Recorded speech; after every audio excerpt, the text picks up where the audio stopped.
Fringe is the place to see bold experimental work that explores the boundaries of the craft.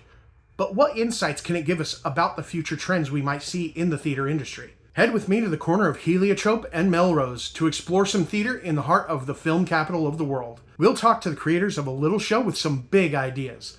And we'll discuss whether or not those ideas could become a trend in the theater industry.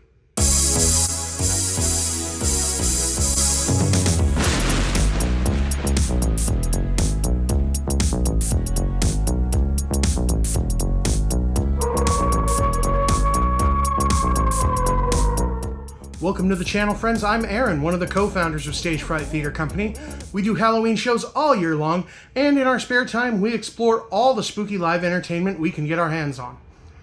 Today, we're going to talk about my first ever trip to the Hollywood Fringe Festival, and the first show I saw there was interesting in a few ways. It's called The Bone Lady, and it's about, well, death. I was lucky enough to talk to the writer and star, as well as the director, and who better than them to let you know what this show is and how it came about. But first, I asked the director, Jason Pollock, to describe the Hollywood Fringe Festival for those of you who don't know about it. If you're not aware, Hollywood Fringe is the largest uncurated theater festival in the United States. That means anyone in LA who can pay the entrance fee can become part of the festival. They get to rent out a theater in Hollywood for reduced rates and put up their show, along with, this year there's like 500 other shows. So we're part of a huge community. It's the biggest artistic flourishing in the entire city, in my opinion, at least for theater artists. And you get all of the most exciting, cutting-edge, weird, experimental theater shows that you can possibly enjoy. And you can also see classics, musicals, comedy shows, one-person monologues where they talk about their dead relatives. That's a lot of them. All throughout the month. The tickets are cheap. It's really like a theater lover's dream in Los Angeles. I quickly learned that Fringe is very run and gun. These productions share the theaters, and so they have to move in and out of them very quickly. If you're wondering why I interviewed Jason in some random alley, it's because that's where I found him and the cast prior to the show. Everyone was pitching in, constructing dozens of file boxes, which basically then became the set. I was a guest of Fables and Rumors production company who was putting on this show. They are also putting on another show at Fringe. Check out their Instagram for more info. This show was my introduction to Fables and Rumors, and it was frankly excellent. And hey, they gave me a themed cookie, so. Even better than a cookie, I got to meet and interview Marie Sad, the writer and star of the show. Jason and I were having too many car interruptions in the alley, so Marie and I went to the front of the theater. You might see some performers from the previous show moving in and out. Fringe is an experience, what can I say? Hi there. My name is Marie Sad, and I am the playwright, producer, and bone lady for The Bone Lady. Awesome. I'm here with Fables and Rumors, and this is Matilda, one of our lovely actors. She plays or no, not Matilda, you're Natasha. I'm so sorry, dear. Yes. She plays a big role in the show. While it is a very heavy and serious topic, this play is a comedy, because I think that comedy thrives closest to the unknown and the uncomfortable, and death is certainly that. It is an inevitability, but that doesn't mean we can't smile and laugh about it. And so that's what I really tried to focus on with this script, is having fun and humor, hence the humorous comedy, but also making sure to maintain a deep respect for the dead. And I hope everyone enjoys it and comes to love The Bone Lady as much as I do. Oop, the mic. It is about an osteologist, a woman who studies bones and finds a way to honor the dead. People usually forget that bones, skeletons are people, but it is the osteologists who, that's what happens to you after you die. They find you after a certain amount of years and learn about who you are and make sure your story continues to be told. When I first read the premise of the show, I was curious what on earth would make Marie write a play about an osteologist of all things. I was surprised to learn that the character was based on a real person from her past. This all started back in 2017 when I was studying abroad in London, and I took a class where we would go to different historical sites. And for Plague Week, which turned out to be the best week of all, we went to the Museum of London's plague collection. Because basically what happens is London is such an old city, whenever they excavate for a new tunnel or foundations for a building, they often will unearth a mass grave. And what do you do with 500 skeletons that you can't rebury? you send them to the Museum of London, to their head curator of human osteology, Jelena Bekovak.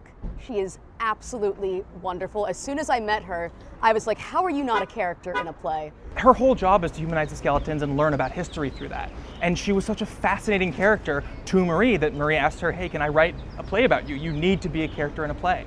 She talks about the dead in the second person.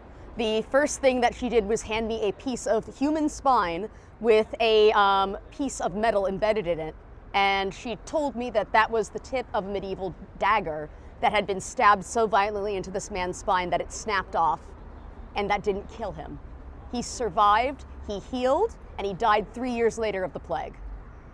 And she is the most amazing woman, but what really struck me about her is this deep respect and like profound care for the dead that she has, and the way that she honors everyone who has gone.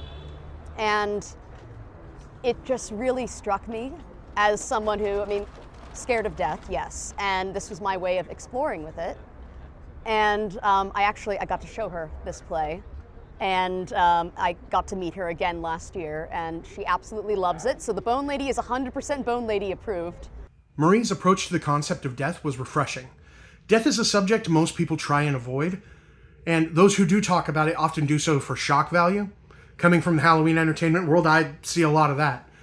But the Bone Lady approaches death with a sense of humor, and not the sort of gallows humor you tend to see from time to time. It offered a unique and frank viewpoint that acknowledged the inevitability, but celebrated that as a thing we all share. We have a tendency to separate the dead from the living, probably so we don't have to think about death. But this show challenges the audience to confront it by remembering and honoring the dead as the human beings worthy of dignity that they are. The way that we talk about and respect the dead is so important, and honoring that they are people. And even though they're gone, a lot of times, like when you'll see like bones being sold for human curios or to be made into art, you have to think about how that skeleton came into someone's possession. Did the person donate it to science and it was taken? Did they sell their skeleton? Was it dug up? And you just never really know. And it's about treating people with respect.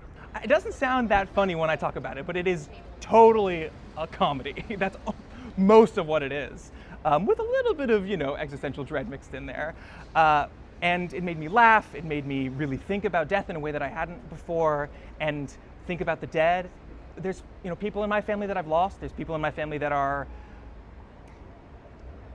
on their way, that are quite old and not in the greatest of health. And dealing with my grief around my family members and thinking about death is really challenging. But this show has made it easier and has brought a joy and a comedy to it, honestly, that I hadn't found before. Another theme is being forgotten. Because so many people, of the 30,000 people in that London Plague Pit collection, you don't know their names. We don't know much about what happened except what we can tell about them from their bones. And so being forgotten in different ways of that is a huge part of this. Another interesting thing I learned during my discussions with Marie and Jason was that the Bone Lady is actually the first in a series. And if you do like this is actually part 1. I have a cycle of plays called the Mortician Cycle, where basically when I researched this play, this wonderful woman, and not just her, but all sorts of people who work with the dead. So we're talking archaeologists, we're talking morticians, forensic scientists, and it does take a very specific type of person to work with the dead. And that's who I wanted to honor, and I had all of these stories and all of this information. So the Mortician Cycle is 5 individual standalone plays. You don't have to see all of them in any order. You can just see one and you get a perfect experience. But if you look at them together, they're actually talking to each other and they're in conversation. And the Bone Lady is the first one I wrote, and she is the first one there, and is a very big part of that cycle. And Marie spent time learning about different morticians, osteologists, but also those who handle funeral rites, and archaeologists, and the people who deal with the dead, and has found the most interesting, exquisite characters through this. So he's actually written 5 different stories about different morticians called the Mortician Cycle. And this is the first play in that. I will say the Bone Lady does appear in some other ones. She is she becomes more than just an osteologist throughout this. I started this play and I wanted to, talking about osteology, and I don't want to give any spoilers, but she became so much more. And it also brought up the question of, how do you portray death on stage? Not just bones, not just like people dying, but the concept of death. What does that look like? And I have a bit of an unusual answer. Now, the reason I found this so compelling is that I wondered if perhaps this could be a future trend. There I was in Hollywood, a place that is currently in the midst of a love affair with franchises, and we were talking about theatrical shows that were, at the very least, thematically connected. Literature has also embraced the franchise, and even TV has mostly moved away from episodic format in order to tell a larger story. This led me to wonder, is this something theater could tap into? Theater poses some interesting challenges with this kind of storytelling, though. It's easier to watch a show or movie or read a book to get caught up with a long story. All of those things are currently just at our fingertips. But what if you miss a play? How do you get caught up on a theatrical series? Well, what if it's what Marie and her friends at Fables and Rumors propose?